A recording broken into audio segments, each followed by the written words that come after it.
And we're rolling.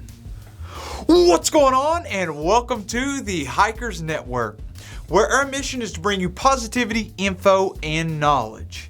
We have a whole slate of stories today, all kinds of things to cover, and it's coming to you. So buckle up, here we go. Story number 1.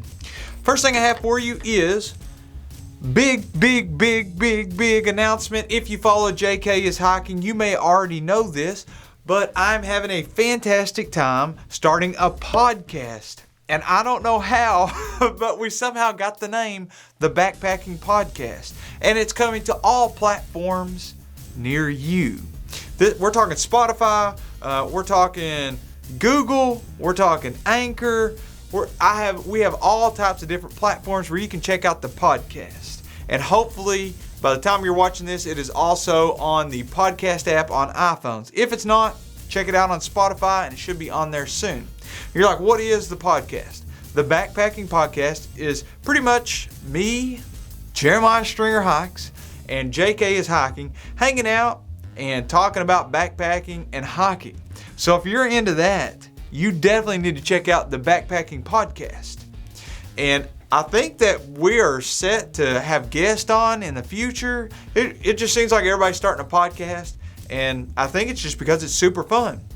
So if you're driving in your car, you need something to listen to, and you don't want to get pulled over for watching one of my YouTube videos, listen to the podcast instead, and you can keep hearing my lovely southern ugly voice for a little bit longer.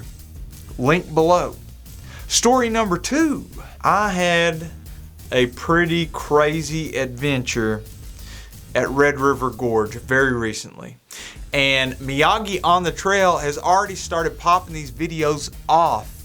And he is working like a madman. He's already ahead of me. I videoed it too. And he's already published a video. So I want you to go check out Miyagi on the trail. Great guy. Makes awesome content. And he has already published part 1, and probably, since you're watching this, I assume on Friday, the day it's published, he has already published part 2 of our Red River Gorge trip. Let me give you a little taste. So we went, and we knew the weather was going to be bad, but we're talking like 40, 50 mile per hour winds and thunderstorms on top of a ridge. So I guess I'm big dumb. But anyway, I'm going to be sending that video out soon. If you haven't seen his already, make sure you go check out Miyagi on the trail, because we started doing some of the Sheltowee trace, and I actually tried out a camper. You know, I never sleep in a camper, but I'm telling you, that luxury is pretty awesome. All right, story number 3. Speaking of the Sheltowee trace, which is a backpacking trail that runs from northern Tennessee to Morehead, Kentucky, the Sheltowee Trace, recently FKT, set by your boy Jason Wish, which I've talked about in the past. It's 333 miles, and they actually do this hiker challenge. And since I'm making this video in January, it's basically just starting. And the hiker challenge is you hike the entire Sheltowee, but you don't do a traditional through hike. You actually, well, what you do is it's like one weekend a month that you get to get out and you hang out with like-minded people, and you get to backpack for the weekend. And you do a 2-nighter, I believe it is. And then there's a few day hikes along the way to fill in some pieces of missing trail that you would have missed if you just done the weekends. And you do that, if I'm not wrong, it's for 11 months. So I haven't committed myself, but I'll tell you what I have committed to. Let me tell you about this van situation. So, you know, the Reader's Digest version is, they are shuttling around these people for this challenge. And so some lovely people with the Sheltowee Trace, they were donated a van, and now it's got a ton of miles on it. I'm talking, we're closing in on 300,000 miles. And they are shuttling 3,000 plus miles a month for thru hikers on the Sheltowee Trace. So they basically started a GoFundMe. And I'm just telling you this to bring awareness to it. And if you're interested, I personally donated a little bit. I mean, not a ton, and don't feel any pressure at all. But if you feel like helping them out, I'll link below their GoFundMe page, and they're trying to replace that van with a newer model. And the reason why is this one is pretty much breaking down. Somebody out of the kindness of their heart donated it, and it has been beat and banged up by us hikers for a while now. So their goal is to raise $25,000, and the last time I checked, they were already over $4,000, so well on their way. So if you're interested in helping out in that, love for you to check out the link. Again, no pressure. I just want everybody to be able to enjoy the outdoors as much as I do. All right, let's go on to our next story, story number 4. So I want you to check out this picture and tell me that this does not look like a freaking dragon. Tell me it does not look like a dragon. So let me tell you a little bit about this trail. So this is set to actually start, it started last year, they started creating this trail, okay, and it's in Michigan. So if that's your area, this is called Michigan's Dragon Tail. And the counties that it goes through are Newaygo and Mecosta County. Hopefully I'm saying that right. I always butcher these things, so my apologies.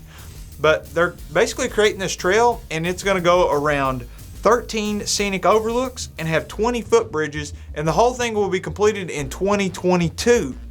But I had this story sent to me by Sparty Warriors. Super awesome, great viewer and loyal subscriber. Thank you, Sparty, for sending that to me. And I just think it's super cool because I think dragons are cool and it looks like a dragon.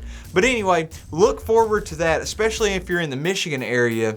And I'll link below in the description the pictures that you're looking at and kind of a map and a little bit of read that you can read through yourself to get more information if you're interested in doing that hike. 47 miles total, so you can make a great 3 or 4 day trip out of it.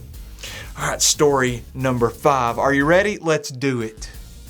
Oh, Dixie. She's at it again. Now, I don't know why, and I love Dixie. I don't know why, but she is on this kick lately about not hiking. Comment below and let me know what is your craziest experience with not hiking, because mine is my wife and I needed to finish like a 17-mile day on the Foothills Trail, which you can check that out on the channel. I videoed it, and we were dying out there, and it was starting to get dark, and our friends were super worried about us. We finally showed up to camp, but Dixie, she is on this kick about not hiking. So let me hear yours below, and I won't spoil hers, but I'm gonna link her video. Here's her situation. So she's bringing awareness to not hiking, and it basically brings a different aspect to backpacking if you've never done it before. And if you haven't, I encourage you to do it in an area that you already know or you've already been to, and make sure you have your headlamp. So not hiking. She's given some great tips on how to enjoy not hiking, and then she punched me right in the face with this video. This video is her craziest not hiking experience, and it is wild. She tells an awesome story. She's a great storyteller anyway. If you have never watched Homemade Wanderlust and Dixie, another great Southern folk, and she basically tells a story of her craziest not hiking experience. And it had my heart, like this is my heart. Right, it had my heart beating out of my chest just listening to her talk about this. So I want you all to, after you get done watching this video, check hers out too, because it's good. It's good. It had me on the edge of my seat. And there's some drama in there. This is good stuff. All right, enough about Dixie. I think that we will finish up today's video by reading a few comments.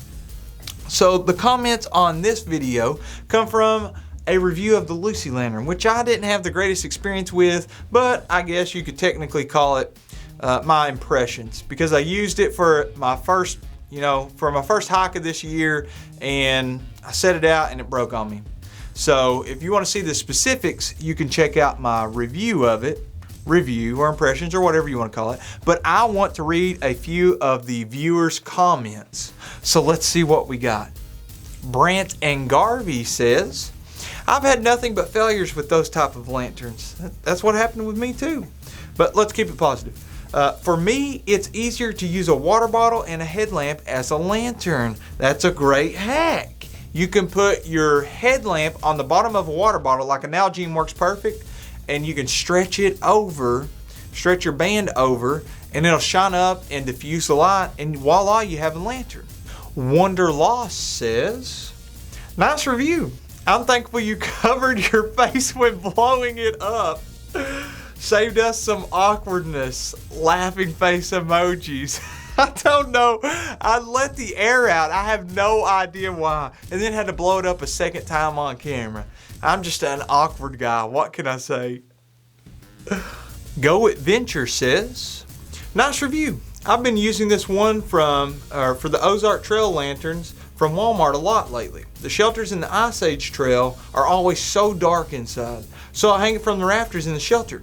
It takes batteries and it's probably a lot heavier, but it works pretty well. I completely agree, because you don't have to have the nicest of things in order to go backpacking. Take whatever you got, and if it's a little heavier, you can upgrade later. Bro, do whatever gets you out there. Get outdoors. Okay, let's do one more. Mike Ghost says, nice kick, Karate Kid. LOL. Great video, JS. Do you know what Mike's talking about?